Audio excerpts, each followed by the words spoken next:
Welcome to The New Chemist. We're glad you're listening. Feel free to download this podcast on Google Podcasts, Apple Podcasts, and Spotify. Here on The New Chemist, we discuss chemistry, which simply put is the science of change, as well as careers, community research, and COVID-19. We're happy you're tuning in. My guest today is Dr. Todd Golub. Thanks for joining me today. It is good to hear from you. Just briefly, I'll inform my audience about you.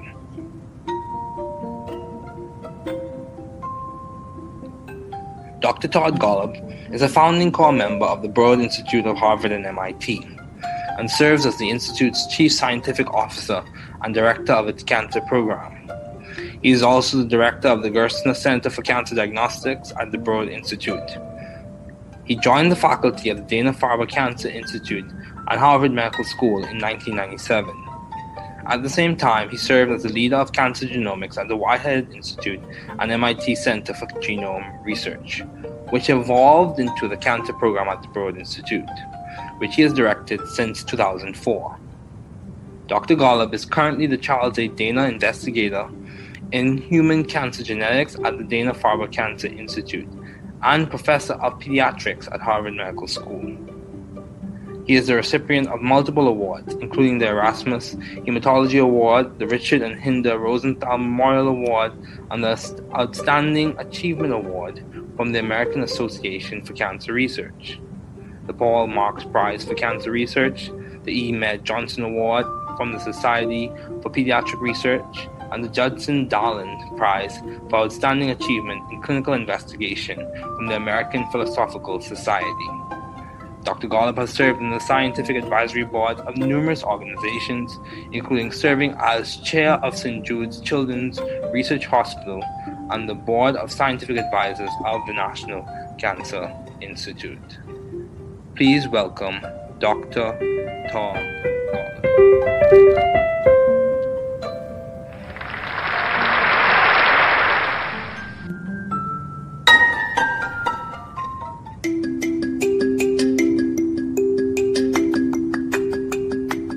Okay, Dr. Golub, thanks for joining me today. It is good to have you on. So, given all your responsibilities and accomplishments, I thought it would be good to have you as a guest on this podcast, serving at one of the leading institutes at Harvard and MIT. So my first question for you is, what have been your long-standing interests in the field of science? Well, first, David, it's great to participate in your podcast. It's great that you're doing this, and I'm happy to be here. So I have had a long-standing interest in this interface between medicine and basic science, and that just continues to get more and more interesting as more opportunities for translating what we're learning in basic science labs into the clinic are availing themselves. It's just really an exciting time for an opportunity to have real impact of science on patients. Okay, yeah, that's good. That's good. So, along with that, in that same realm, my question to you is, given all your responsibilities and accomplishments, how do you maintain view of the bigger picture in your career and in your life in general? Like, how do you see the forests amidst the trees? How do you see the entire periodic table, even though you have to deal with different elements or whatever the case may be? How do you see or maintain the view of the bigger picture, especially when you face obstacles and challenges? I think getting this balance right of the big picture and the focused details is the most important thing in science and the hardest at the same time to do. My view is that the big picture is super critical because you need the big view of where you're going and why you're bothering to go there, because otherwise, what's the point of a particular experiment if it's not taking you someplace you want to go, whether that's a concrete goal of trying to cure some disease like cancer that I'm particularly interested in, or if you're trying to go down the path of unfettered discovery to discover something that's fundamentally new. Having the big picture is critical. How do you do that? I'm not sure I have a recipe, except that the question that I like to ask myself and members of my lab all the time is, let's imagine that the experiment that you're planning now were to be as successful as you hope it will be. Will it make a difference? And will people care? In my view, the worst possible experiment or project is one that's successful in the narrow sense, but nobody cares. Nobody pays attention to it, doesn't really move the needle, doesn't impact the field. And so there we shouldn't be so excited about a project that is, successful in some way, but doesn't really advance the field. I'd rather strike out and not be successful on a really important project that has the potential to matter than do something that just doesn't make any difference. So I think trying to keep that eye on the ball on the big problem you're trying to solve and not be too distracted or demoralized when the shorter term obstacles pop up, as they always do. The goal isn't to solve the short term obstacles and problems. The goal is to solve some bigger picture question and persevere through the roadblocks that get in your way. Yeah, I completely agree. Perseverance is very important, especially in this time where a lot of people are facing different challenges, even in the academic sense, with classes being in a different format than what they used to, or in the economic sense with the lots of jobs. So, along the same lines, how have you been adaptive and or creative in the field of science? You work at one of the most prestigious schools. How have you been adaptive or creative? What project that you are currently working on or have worked on, what project would you say has been like the hallmark of your creativity, if you had to label one as such? Well, I'm so glad you asked this question about creativity, because I think creativity is just at the heart of pretty much all great science, any aspect of science. And I think that concept of creativity comes as a surprise to many.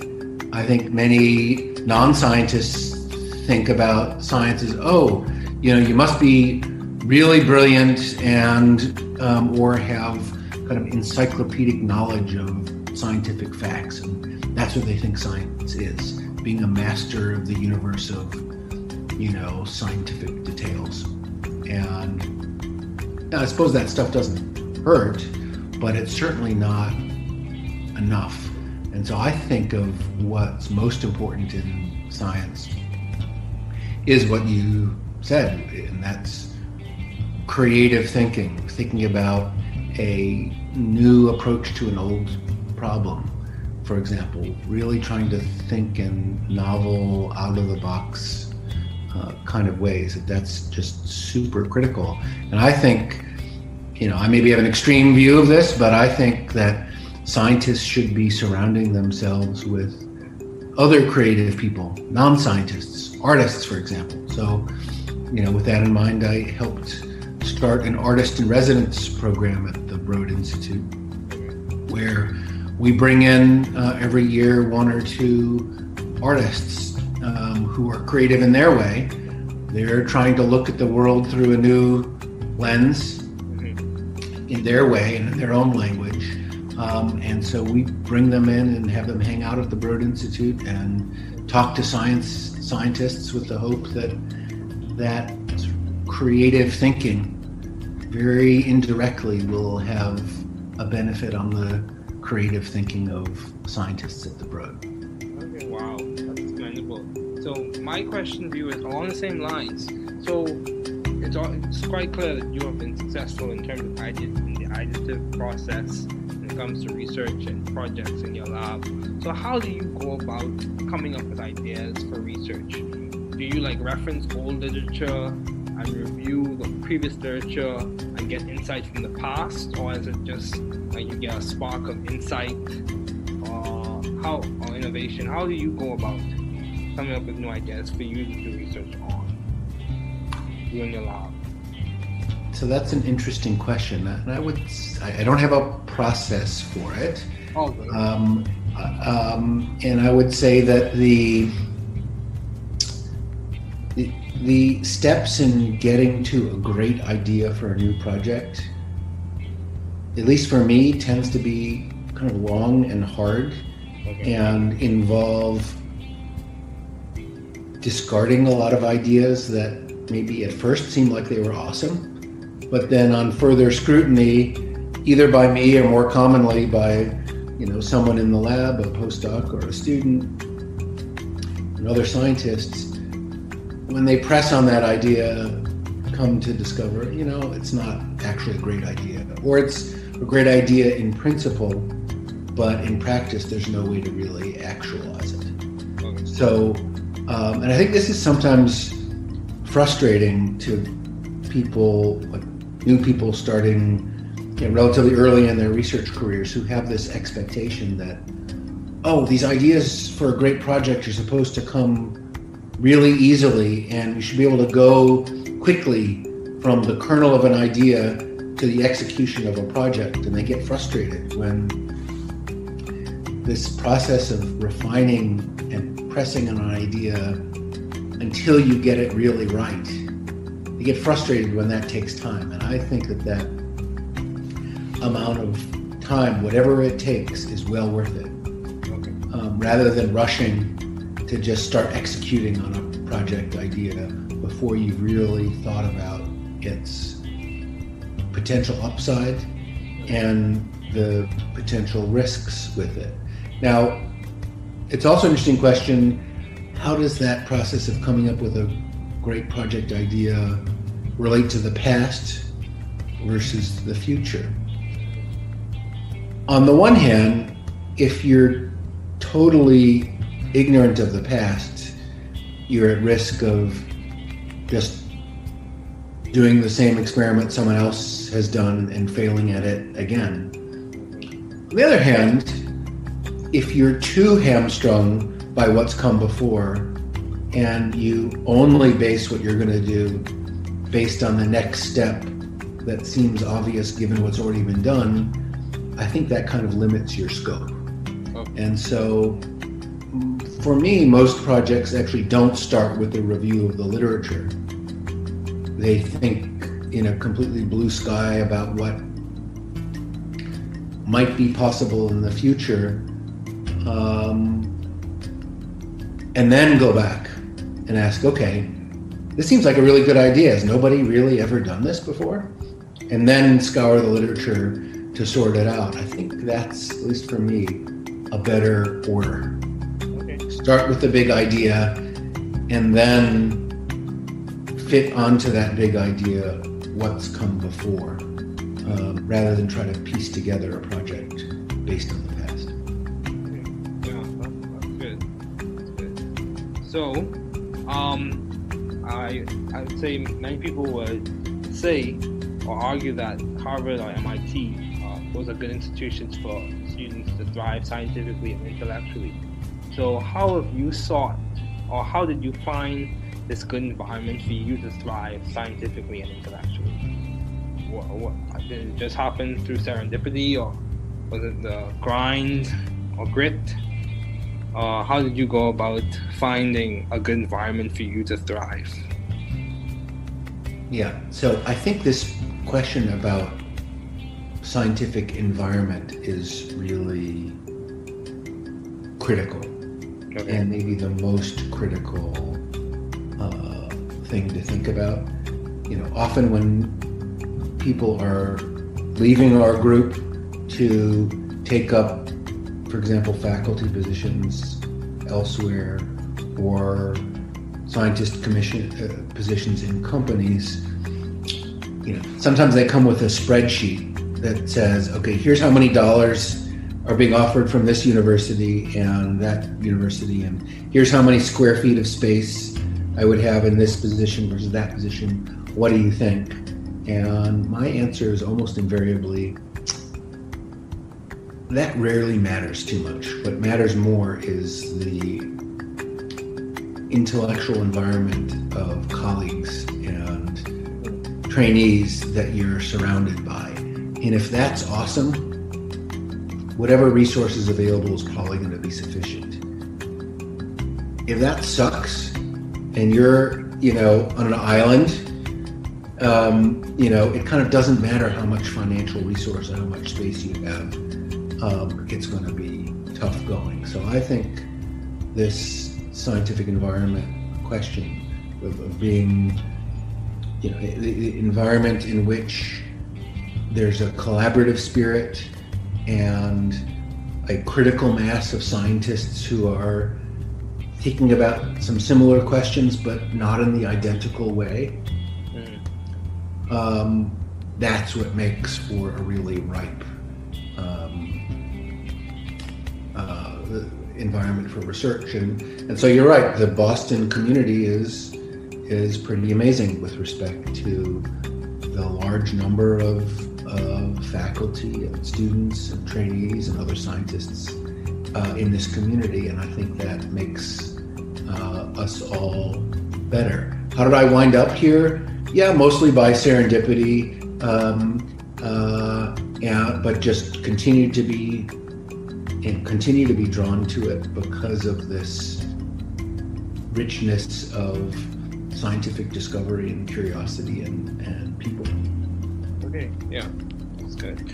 So, in terms of, if you had to given all your responsibilities and accomplishments, how are you maintaining a balanced life, or how do you maintain a balanced life? Well, I'm not sure I can claim to have succeeded in maintaining a balanced life. I think for some people, dividing their life into work and non-work personal life with a bright line between the two is what makes them happy and is effective. My brain doesn't work that way, for better or for worse, and so I tend to think of what I do as a person and as a scientist as a big continuum where sometimes the balance is wrong at any particular time. Okay. And then it swings the other direction at a different period of time. And that kind of flexibility works for me. I think, one of the skills in developing as a PI that often doesn't come naturally, didn't come naturally to me, but now I've gotten better at it, is how to say no to things. Okay. And to really only say yes to those things that you think are going to really drive your own scientific program or have some other kind of positive impact, supporting students and trainees or making the world a better place in some other way. If it doesn't really move the needle in some dimension that's significant, just say no.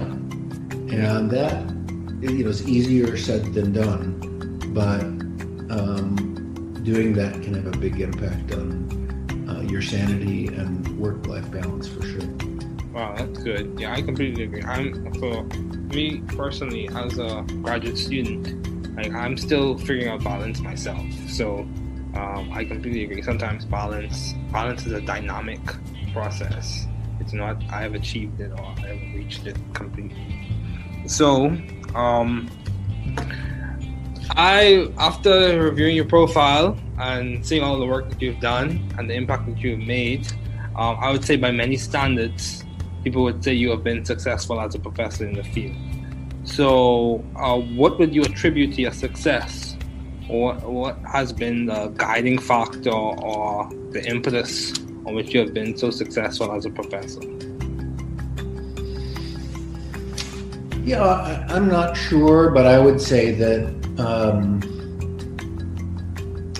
for me, the key to success is keeping focused on trying to make progress on a really big and important set of problems, and being open to taking that on with colleagues together to solve a really important problem, rather than focusing on what am I going to do myself as a professor or as a lab head. Because I think if you didn't think of the world in that way, it turns out you can take on projects and problems that are much more important when you do it collectively and collaboratively and focus on solving the problem rather than doing it just focused on your own lab. And that's been, I think, useful for me to keep that in mind. And if you do that and wind up making scientific progress, it does just fine for your own career. So it's not like it's falling on your sword to collaborate and to share in, authorship or leadership of a complex project if the project really benefits from that joint leadership. There's plenty of notoriety to go around for everybody. And so that's what I try to keep in mind. If you keep your eye on the goals and take the approach that you're going to do whatever is needed to solve those problems for the field and ultimately for patients, everything will turn out fine. Okay. Yeah, that's good. So, at the Broad Institute, I noticed there's a lot of collaboration. You mentioned how you even have collaborations from people who may not work directly in the field of science, as you mentioned with the artists in residence. So how have you maintained vision and teamwork in your environment? What has been how have you done that? Yeah, so I think the key to teamwork, I think, is having a goal that everyone is excited about. Okay.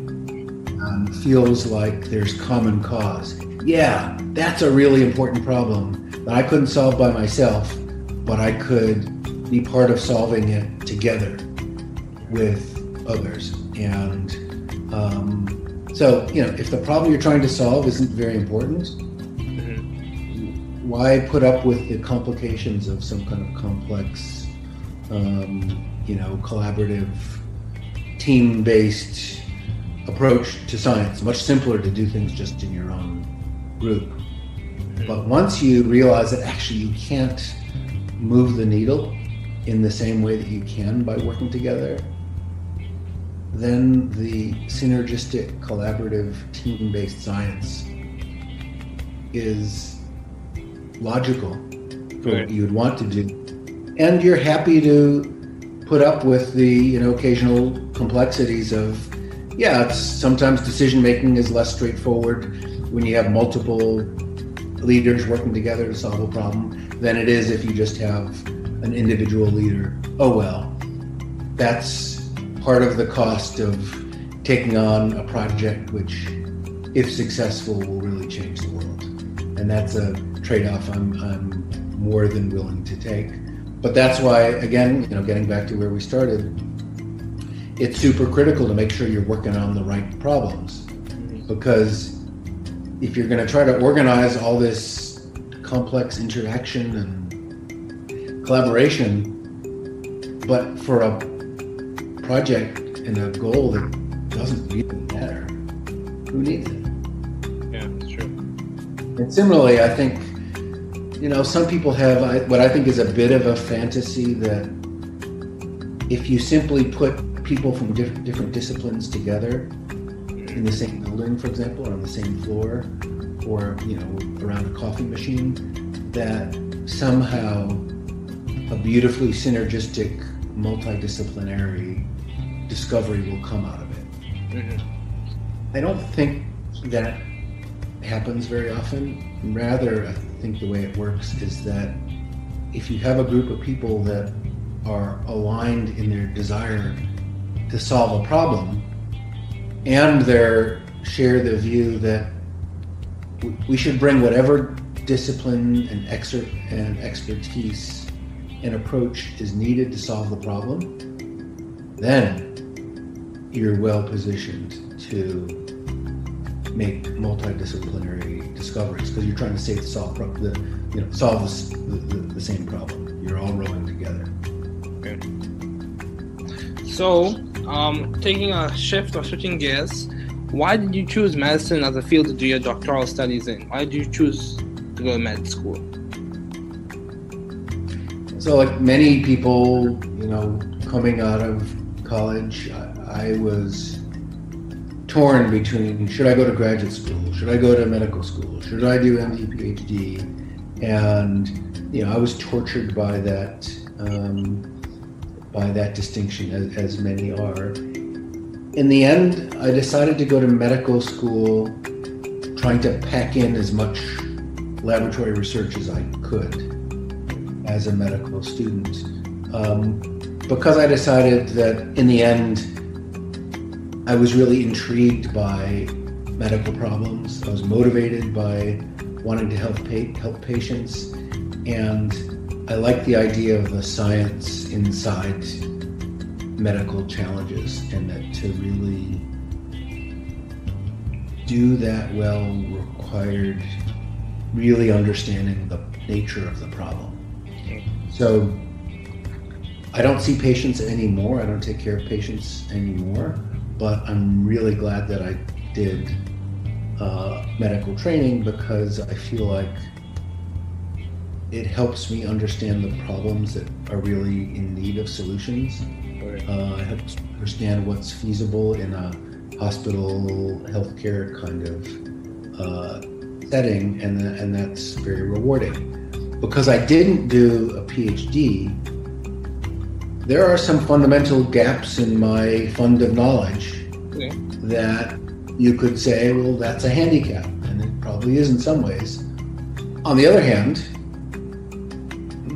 sometimes focused training that can happen in a PhD puts the blinders on in a way that overly narrows a focus in a particular area. And so my possibly, naive view of science also has certain upsides in that I feel like I've had kind of an open mind to possibility, because I haven't been too constrained by, having been down an alternate path before.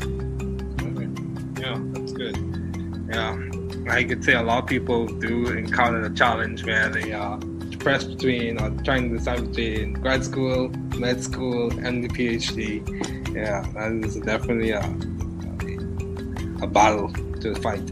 But you also did pediatrics as your residency. Why did you choose pediatrics as opposed to internal medicine or oncology or medical oncology or radiation oncology? Why did you choose pediatrics? So the honest answer is that I found pediatricians to be really nice people.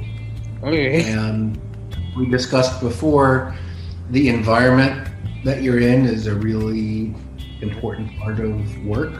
And so I liked being surrounded by pediatricians, because I thought they were genuine, nice people, tend to have, compared to other medical disciplines, perhaps not as big an ego as others, and that kind of appealed to me. And of course, I liked interacting with kids and young families, and I liked the experience of helping young parents through really difficult emotional challenges, independent of the medicine and the science behind it. I subspecialized in pediatric oncology, and when young parents are faced with the news that their kid has cancer, that's the worst possible news most parents can imagine.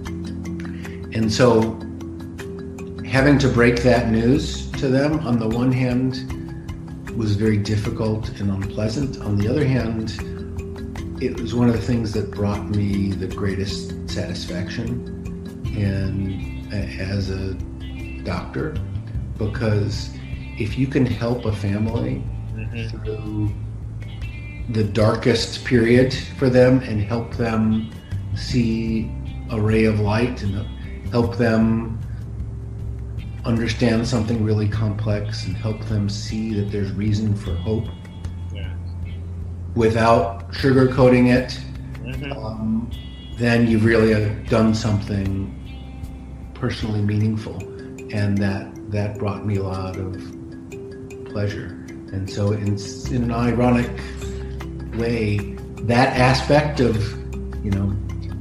delivering bad news is something I miss, because doing that well, I think, can be such a help to patients and families, and doing that poorly, is awful. And so that was a skill I enjoyed developing. Yeah.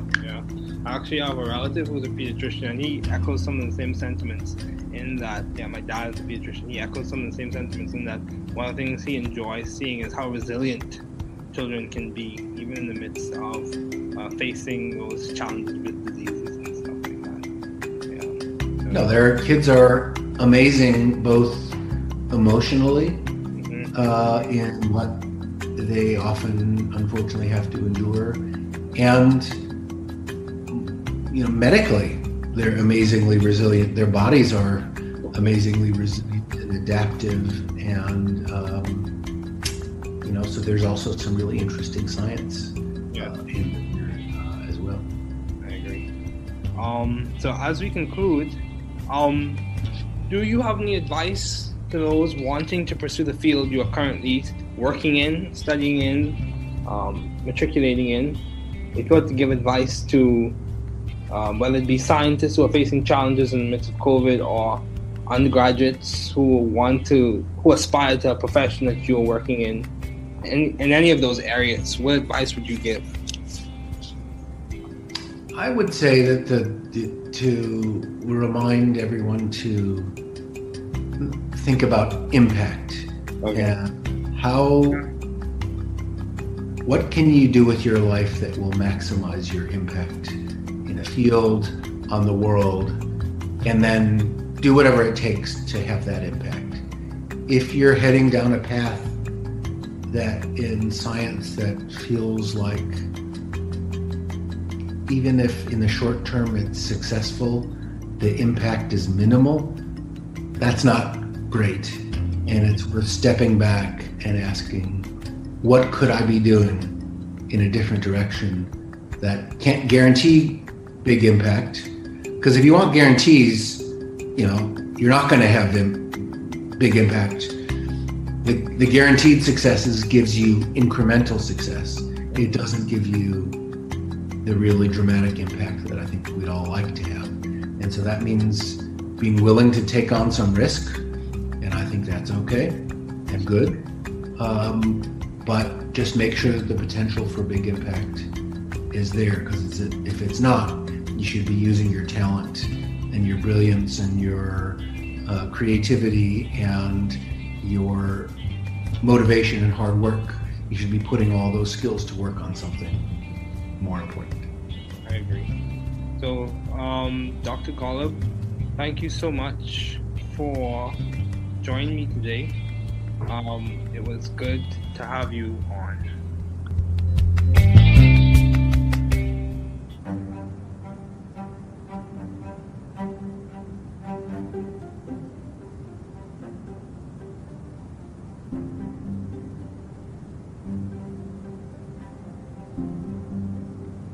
Entretien avec le Dr Todd Golub, MD, sur le podcast du Nouveau Chimiste. David Ferguson. Interview de David Ferguson, Hackbridge Fellow et GEM Fellow avec le Dr Todd Golub, MD, directeur du Broad Institute de l'Université de Harvard et du Massachusetts. David Ferguson.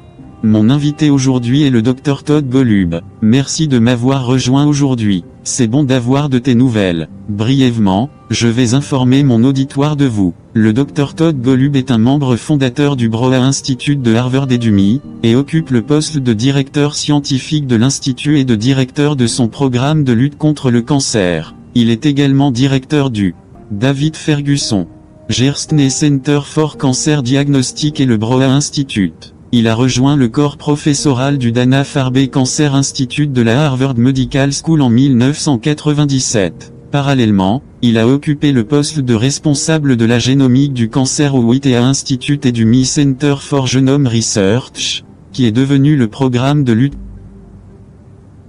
David Ferguson.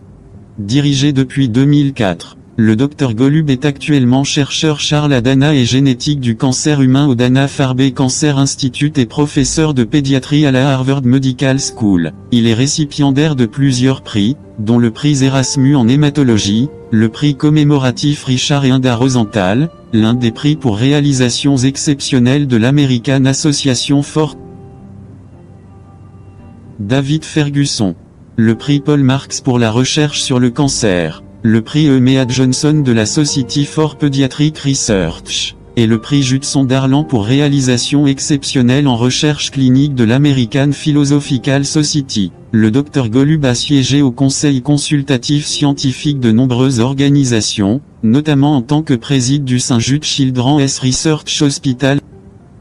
David Ferguson, conseiller de l'Institut national du cancer. Veuillez accueillir le Dr Golub. David Ferguson. Ok, Dr Golub, merci de m'avoir rejoint aujourd'hui. C'est bon de vous avoir. Donc, compte tenu de toutes vos responsabilités et réalisations, j'ai pensé qu'il serait bon de vous avoir comme invité sur ce podcast servant dans l'un des principaux instituts de Harvard et du MIT. David Ferguson. Donc, ma première question pour vous est de savoir quels ont été vos intérêts de longue date dans le domaine de la science? Dr Todd Golub, MD. Bon, d'abord, David, c'est super de participer à ton podcast, c'est super que tu fasses ça et je suis content d'être là. Donc, vous savez, je m'intéresse depuis longtemps à cette interface entre la médecine et la science fondamentale. Dr Todd Golub, MD. Et cela continue de devenir de plus en plus intéressant à mesure que de plus en plus d'opportunités de traduire ce que nous apprenons dans les laboratoires de sciences fondamentales en clinique se présentent. C'est vraiment une période passionnante pour avoir l'opportunité d'avoir un impact réel de la science sur les patients.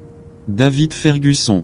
Ouais, c'est bon, c'est bien. Donc, parallèlement à cela, dans ce même domaine, ma question pour vous est, vous savez, compte tenu de toutes vos responsabilités et réalisations, comment maintenez-vous une vue d'ensemble de votre carrière et de votre vie en général? Comment voyez-vous la forêt pour les arbres? David Ferguson. Comment voyez-vous l'ensemble du tableau périodique même si vous devez gérer différents éléments ou quoi que ce soit? Comment voyez-vous ou maintenez-vous une vue d'ensemble, en particulier lorsque vous faites face à des obstacles et à des défis? Dr Todd Golub, MD. Je pense que trouver le bon équilibre entre la vue d'ensemble et les détails ciblés est la chose la plus importante en science et la plus difficile. En même temps, pour faire, mon point de vue est que la vue d'ensemble est super critique parce que vous avez besoin d'une vue d'ensemble de l'endroit où vous allez et pourquoi vous vous donnez la peine d'y aller. Dr Todd Golub, MD. Parce que sinon, vous savez, à quoi sert, vous savez, une expérience particulière si elle ne vous emmène pas là où vous voulez aller, que ce soit un objectif concret d'essayer de guérir une maladie comme le cancer qui m'intéresse particulièrement, ou si vous essayez d'emprunter la voie de la découverte sans entrave pour découvrir quelque chose de fondamentalement nouveau. Dr Todd Golub, MD.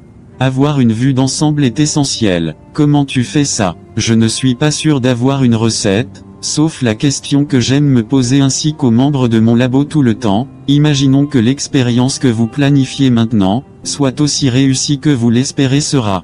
Dr Todd Golub, MD. Cela fera-t-il une différence? Et les gens s'en soucieront-ils? Je pense que la pire expérience ou projet possible est celui qui réussit au sens étroit du terme, mais personne ne s'en soucie, personne n'y prête attention, il ne déplace pas vraiment l'aiguille et n'a pas d'impact sur le champ. Dr Todd Golub, MD. Et donc là on ne devrait pas être si excité par un projet qu'il est, tu sais, réussi d'une certaine manière, mais ne fait pas vraiment progresser le domaine. Je préfère me lancer et ne pas réussir sur un projet vraiment important qui a le potentiel d'avoir de l'importance, puis faire quelque chose qui ne fait aucune différence. Dr Todd Golub, MD. Je pense donc essayer de garder un œil sur la balle et le gros problème que vous essayez de résoudre et ne pas être trop distrait ou démoralisé lorsque les obstacles à court terme surgissent comme ils le font toujours. Le but n'est pas de résoudre les obstacles et les problèmes à court terme.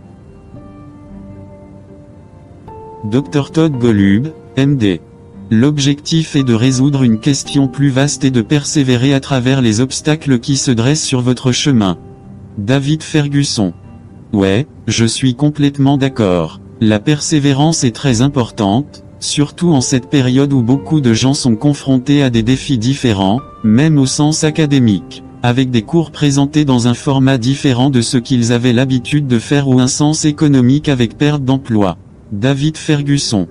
Dans le même ordre d'idées, comment avez-vous été adaptatif et ou créatif dans le domaine scientifique? Vous travaillez dans l'une des écoles les plus prestigieuses. Comment avez-vous été adaptatif ou créatif? Sur quel projet travaillez-vous actuellement? Où avez-vous travaillé ou comment avez-vous travaillé? David Ferguson. Selon vous, quel projet a été la marque de votre créativité si vous deviez en nommer un comme tel? Dr Todd Golub, MD. Vous savez quoi? Je suis ravi que vous ayez posé cette question sur la créativité, car je pense que la créativité est au cœur de presque toutes les grandes sciences. N'importe quel aspect de la science et je pense que le concept de créativité en surprend plus d'un. Dr Todd Golub, MD. Je pense que beaucoup de non-scientifiques pensent à la science comme, oh, vous savez, vous devez être vraiment brillant et ou avoir une sorte de connaissance encyclopédique des faits scientifiques. Et c'est ce qu'ils pensent, c'est la science, être un maître de l'univers de, vous savez, des détails scientifiques et Dr Todd Golub, MD. Et je suppose que ça ne fait pas mal, mais ce n'est certainement pas suffisant. Et donc je pense à ce qui est le plus important en science, c'est ce que vous avez dit, et c'est la pensée créative. Pensez à une nouvelle approche d'un vieux problème. Par exemple, essayez vraiment de penser et de sortir des sentiers battus, ce qui est juste hyper critique. Dr Todd Golub, MD. Et je pense, vous savez, que j'ai peut-être une vision extrême de cela, mais je pense que les scientifiques devraient s'entourer d'autres personnes créatives, des non-scientifiques, des artistes, par exemple. Donc, vous savez, dans cet esprit, j'ai aidé à démarrer un programme d'artistes en résidence au Broad Institute, où nous faisons venir chaque année un ou deux artistes qui, Dr Todd Golub, MD, sont créatifs à leur manière. Ils essaient de regarder le monde à travers une nouvelle lentille à leur manière, dans leur propre langue. Et donc nous les faisons venir et les faisons passer du temps au Broad Institute et parlons aux scientifiques avec l'espoir que ce genre de pensée créative, très indirectement, aura un avantage sur le Dr Todd Golub, MD. Pensée créative des scientifiques du Broad. David Ferguson. Waouh, c'est louable. Ma question va donc dans le même sens. Il est donc clair que vous avez réussi en termes d'idées et de processus d'idées en matière de recherche et de projets dans votre laboratoire. Alors, comment faites-vous pour trouver des idées de recherche? David Ferguson. Aimez-vous référencer la littérature ancienne et revoir la littérature précédente et obtenir des informations sur le passé? Ou est-ce juste une étincelle de perspicacité ou d'innovation? Comment faites-vous pour trouver de nouvelles idées sur lesquelles faire des recherches? David Ferguson. Dans votre labo. Dr Todd Golub, MD.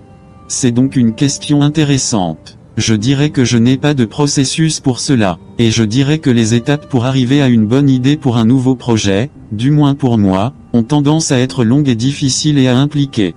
Dr Todd Golub, MD. Rejeter beaucoup d'idées qui semblaient peut-être géniales au début, mais ensuite après un examen plus approfondi, soit par moi, soit plus communément par, vous savez, quelqu'un du laboratoire, un post-doctorant ou un étudiant, et d'autres scientifiques. En ce sens qu'en appuyant sur cette idée, ils en viennent à découvrir, vous savez, que ce n'est pas vraiment une bonne idée ou que c'est une bonne. Dr Todd Golub, MD. Idée en principe, mais en pratique, il n'y a aucun moyen de vraiment l'actualiser. Donc, Et je pense que c'est parfois frustrant pour les gens comme les nouveaux qui commencent, vous savez, relativement tôt dans leur carrière de chercheur et qui s'attendent à ce que, ces idées pour un grand projet soient censées venir très facilement, et nous devrions être capables d'aller. Dr Todd Golub, MD. Rapidement du noyau d'une idée à l'exécution d'un projet, et ils sont frustrés lorsque ce processus d'affinement et de pression sur une idée jusqu'à ce que vous l'obteniez vraiment bien. Ils sont frustrés quand cela prend du temps, et je pense que ce temps, quoi qu'il en coûte, en vaut la peine. Dr Todd Golub, MD. Plutôt que de se précipiter pour commencer à exécuter une idée de projet avant d'y avoir vraiment réfléchi, c'est un avantage potentiel et les risques potentiels qui en découlent le passé contre le futur. Dr Todd Golub, MD. D'une part, si vous ignorez totalement le passé, vous risquez de refaire la même expérience que quelqu'un d'autre et d'échouer à nouveau. D'autre part, si vous êtes trop paralysé par ce qui précède et que vous ne basez ce que vous allez faire qu'en fonction de la prochaine étape, cela semble évident compte tenu de ce qui... Dr Todd Golub, MD. Déjà été fait. Je pense que cela limite votre portée. Et donc pour moi, la plupart des projets ne commencent pas par l'examen de la littérature. Ils pensent dans un ciel complètement bleu à ce qui pourrait être possible dans le futur. Dr Todd Golub, MD. Et puis revenir en arrière et demander, ok, cela semble être une très bonne idée, personne n'a vraiment jamais fait cela auparavant, et puis parcourir la littérature pour faire le tri, je pense que c'est au moins pour moi, un meilleur ordre. Dr Todd Golub, MD. Commencer par la grande idée, et puis s'adapter à cette grande idée, ce qui est venu avant, plutôt que d'essayer de reconstituer un projet basé sur le passé. David Ferguson. Ouais, c'est bon, c'est bien. Je dirais donc que beaucoup de gens verraient ou soutiendraient que Harvard ou le MIT sont de bonnes institutions pour que les étudiants s'épanouissent scientifiquement et intellectuellement. Alors, comment l'avez-vous cherché ou comment avez-vous trouvé ce bon environnement pour vous épanouir scientifiquement et intellectuellement? David Ferguson. Était-ce un hasard, ou était-ce la mouture ou le grain? Comment avez-vous fait pour trouver un bon environnement pour vous épanouir? Dr Todd Golub, MD.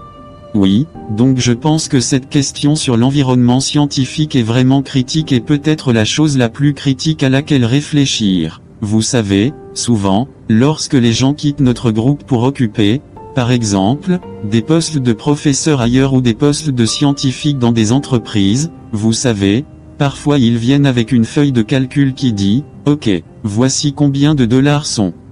Dr Todd Golub, MD. Offert par cette université et cette université, et voici combien de pieds carrés d'espace j'aurai dans cette position par rapport à cette position. Qu'en penses-tu? Et ma réponse est presque invariablement, cela importe rarement trop, mais ce qui importe le plus, c'est l'environnement intellectuel des collègues et des stagiaires qui vous... Dr Todd Golub, MD. Et si c'est génial, quelles que soient les ressources disponibles, elles seront probablement suffisantes. Si ça craint et que vous êtes, vous savez, sur une île, vous savez, peu importe les ressources financières ou l'espace dont vous disposez, ça va être difficile. Dr Todd Golub, MD.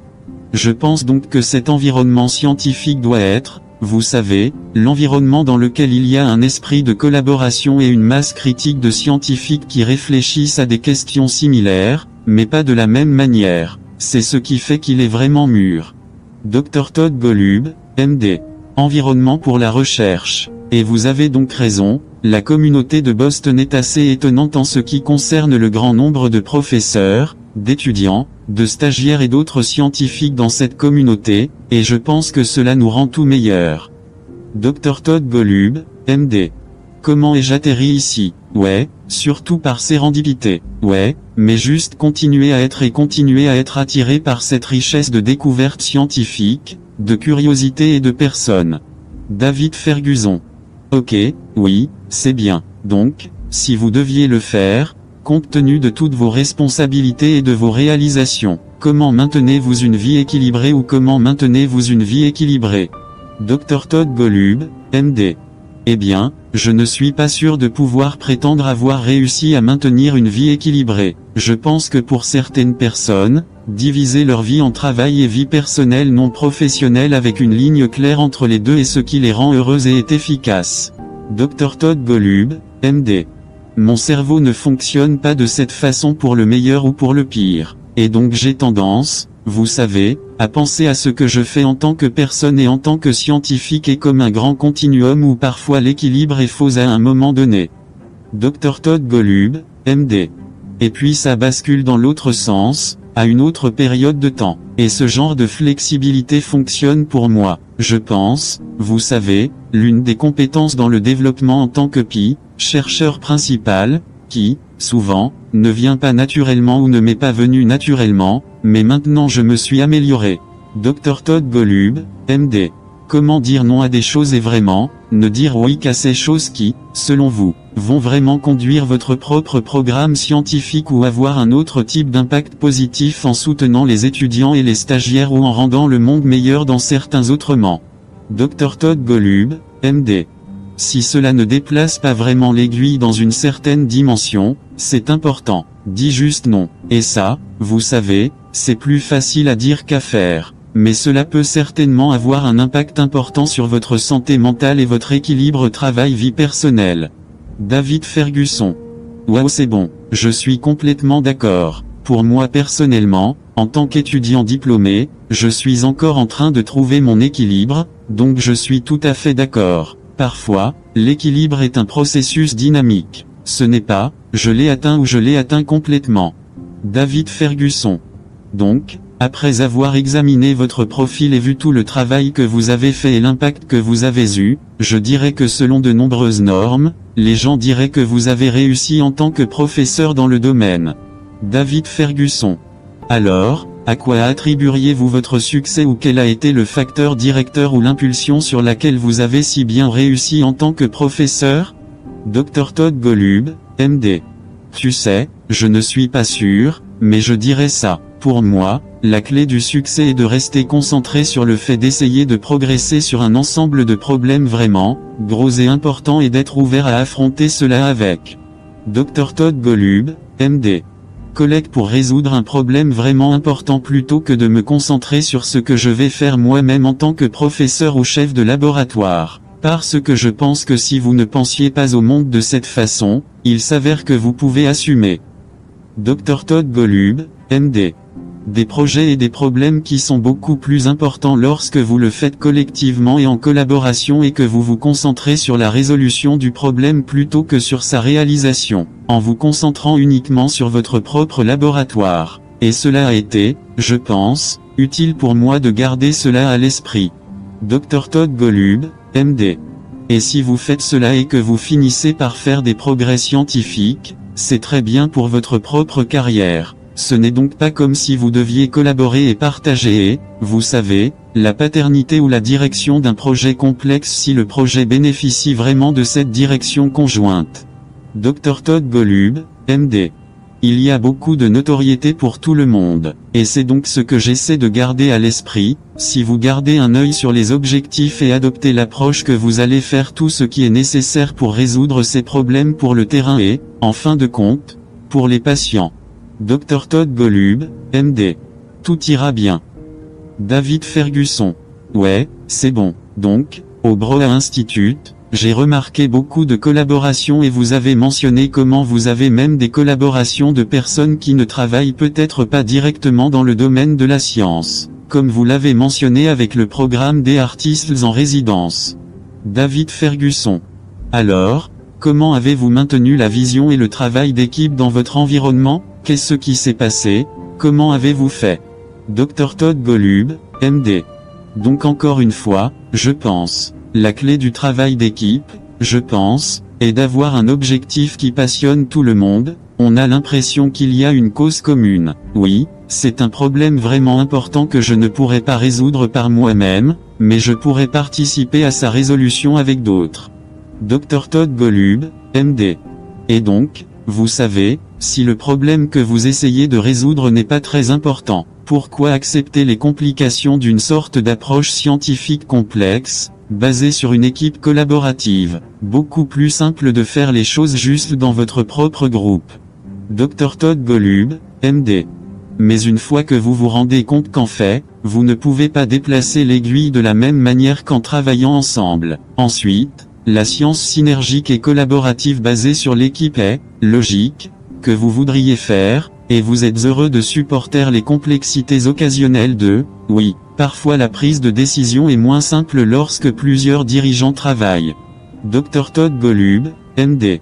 Ensemble pour résoudre un problème qu'il ne laisse si vous n'avez qu'un seul leader. Oh, eh bien, cela fait partie du coût d'un projet qui, s'il réussit, changera vraiment le monde. Et c'est un compromis que je suis plus que... Dr Todd Golub, MD. Mais c'est pourquoi, encore une fois, vous savez, revenir au point de départ. Il est extrêmement important de s'assurer que vous travaillez sur les bons problèmes, car si vous essayez d'organiser toute cette interaction et cette collaboration complexe, mais pour un projet et un objectif, cela n'a pas vraiment d'importance. Qui en a besoin? David Ferguson. Oui, c'est vrai. Dr Todd Golub, MD. Et de même, je pense, vous savez, certaines personnes ont ce que je pense être un peu un fantasme que, si vous le dites simplement, des personnes de différentes disciplines réunies dans le même bâtiment, par exemple, au même étage où, vous savez, autour d'une machine à café qu'en sortira en quelque sorte une belle découverte multidisciplinaire et synergique. Dr Todd Golub, MD. Je ne pense pas que cela arrive très souvent, et plutôt, je pense que la façon dont cela fonctionne est que si vous avez un groupe de personnes qui sont alignées dans leur désir de résoudre un problème et partagent le point de vue que Dr Todd Golub, MD. Nous devons apporter toute la discipline, l'expertise et l'expertise nécessaires pour résoudre le problème. Alors vous êtes bien placé pour faire des découvertes multidisciplinaires parce que vous essayez de résoudre, vous savez, de résoudre le même problème. Vous ramez tous ensemble. David Ferguson. Alors, en prenant un quart de travail ou en changeant de vitesse, pourquoi avez-vous choisi la médecine comme domaine pour faire vos études doctorales et pourquoi avez-vous choisi d'aller à l'école de médecine? Dr Todd Golub, MD. Donc, comme beaucoup de gens, vous savez, en sortant de l'université, j'étais déchiré entre, devrais-je aller à l'école doctorale, devrais-je aller à l'école de médecine, devrais-je faire un doctorat en médecine et, vous savez, j'ai été torturé par cela, par cette distinction comme beaucoup le sont. Dr Todd Golub, MD. En fin de compte, j'ai décidé d'aller à l'école de médecine en essayant de faire autant de recherches en laboratoire que possible en tant qu'étudiant en médecine, car c'est ce que j'ai décidé à la fin. J'étais vraiment intrigué par les problèmes médicaux. J'étais motivé par le désir d'aider les patients. Dr Todd Golub, MD. Et j'aimais l'idée de la science à l'intérieur des défis médicaux et que pour vraiment, bien faire cela, il fallait vraiment comprendre la nature du problème. Donc je ne vois plus de patients, je ne m'occupe plus de patients, mais je suis vraiment content de l'avoir fait, une formation médicale, parce que j'ai envie. Dr Todd Golub, MD. Cela m'aide à comprendre les problèmes qui ont vraiment besoin de solutions. Je comprends ce qui est faisable dans un hôpital, un établissement de soins de santé et c'est très gratifiant. Cependant, parce que je n'ai pas fait de doctorat, il y a des lacunes fondamentales dans mon fond de connaissances dont vous pourriez dire, eh bien, c'est un handicap, et c'est probablement dans certains. Dr Todd Golub, MD.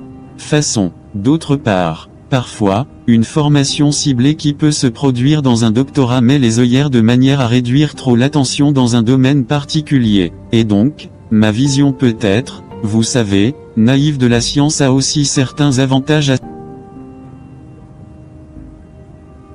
Dr Todd Golub, MD. J'ai l'impression d'avoir eu l'esprit ouvert aux possibilités parce que je n'ai pas été trop limité par, vous savez, avoir emprunté une voie alternative. David Ferguson. D'accord, ouais, c'est bon, oui, je pourrais dire que beaucoup de gens rencontrent un défi lorsqu'ils choisissent peut-être entre une école doctorale, une école de médecine et un doctorat en médecine. Ouais, c'est définitivement une bataille à mener. Cependant, pour votre résidence, pourquoi avez-vous choisi la pédiatrie plutôt que la médecine interne, l'oncologie ou la... David Ferguson.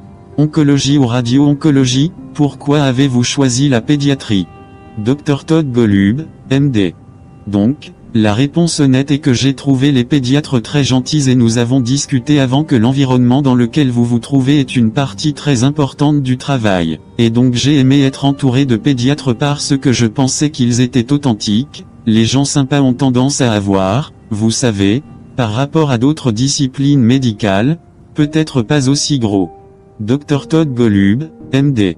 Un ego comme les autres, et ça me plaisait. Et bien sûr, j'ai aimé interagir avec les enfants et les jeunes familles, et, vous savez, j'aime l'expérience d'aider les jeunes parents à surmonter des défis émotionnels vraiment difficiles, indépendamment de la médecine et de la science qui les sous-tendent. Dr Todd Golub, MD. Vous savez, je me suis sous-spécialisé en oncologie pédiatrique. Et vous savez, quand de jeunes parents sont confrontés à la nouvelle que leur enfant a un cancer, c'est la pire des nouvelles possibles, vous savez, la plupart des parents peuvent imaginer, et donc, devoir leur annoncer cette nouvelle, d'un seul coup était très difficile et désagréable. Dr Todd Golub, MD. D'un autre côté, c'était l'une des choses qui m'a apporté la plus grande satisfaction et en tant que médecin, parce que si vous pouvez aider une famille à traverser la période la plus sombre pour eux, et les aider à voir un rayon de lumière et les aider. Dr Todd Golub, MD. Comprendre quelque chose de vraiment complexe et les aider à voir qu'il y a des raisons d'espérer, ouais, sans édulcorer, alors tu as vraiment fait quelque chose, de sens personnel et ça m'a apporté beaucoup de plaisir. Et donc, d'une manière ironique, cet aspect de, vous savez, annoncer de mauvaises nouvelles est quelque chose qui me manque, parce que le faire bien, je pense que cela peut être. Dr Todd Golub, MD. Une telle aide aux patients et aux familles et faire ça mal, vous savez, c'est affreux, et c'était donc une compétence que j'aimais développer. David Ferguson. Ouais, en fait, j'ai un père qui est pédiatre, Dr W Ferguson, MD, père, et il fait écho à certains des mêmes sentiments à ce sujet. Oui, mon père est pédiatre. Il a fait écho à certains des mêmes sentiments, et c'est l'une des choses qu'il aime voir, c'est à quel point les enfants peuvent être... David Ferguson. Même au milieu de ces défis avec des maladies et des trucs comme ça. Dr Todd Golub, MD. Vous savez, leurs enfants sont incroyables à la fois émotionnellement et ce qu'ils doivent souvent endurer et, vous savez, médicalement, ils sont incroyablement résistants et leur corps est incroyablement adaptatif. Vous savez, il y a aussi de la science vraiment intéressante là-dedans. Dr Todd Golub, MD. Je suis d'accord. David Ferguson. Alors que nous concluons, avez-vous des conseils à donner à ceux qui souhaitent poursuivre le domaine dans lequel vous travaillez actuellement, étudiez ou vous inscrivez-en? Si vous deviez donner des conseils, que ce soit des scientifiques qui font face à des défis, au milieu de Covid ou des étudiants de premier cycle qui veulent ou aspirent à une profession dans laquelle vous travaillez et tout. David Ferguson. De ces domaines, quels conseils donneriez-vous? Dr Todd Golub, MD. Je dirais cela pour rappeler à tout le monde de penser à l'impact. Comment? Que pouvez-vous faire de votre vie pour maximiser votre impact dans un domaine sur le monde? Et puis faites tout ce qu'il faut pour avoir cet impact si vous vous dirigez vers un chemin. Dr Todd Golub, MD. Que dans la science, qui se sent comme, même si à court terme, c'est réussi, l'impact est minime, ce n'est pas énorme, et cela vaut la peine de prendre du recul et de se demander ce que je pourrais faire dans une direction différente qui ne peut pas garantir un grand impact? Dr Todd Golub, MD. Parce que si vous voulez des garanties, vous savez que vous n'aurez pas un grand impact. Les succès garantis vous donnent un succès progressif. Cela ne vous donne pas l'impact vraiment dramatique que je pense que nous aimerions tous avoir. Et donc cela signifie être prêt à prendre des risques. Dr Todd Golub, MD. Et je pense que c'est ok et bon, mais assurez-vous simplement que le potentiel d'un grand impact est là, car si ce n'est pas le cas, vous devriez utiliser votre talent, votre intelligence, votre créativité, votre motivation et votre travail acharné. Dr Todd Golub, MD. Vous devriez mettre toutes ces compétences au service de quelque chose de plus important. David Ferguson. Je suis d'accord. Alors, Dr Golub, merci beaucoup de vous joindre à moi aujourd'hui. C'était bien de t'avoir. Enregistrement original pour une interview réalisée en 2020 sur The New.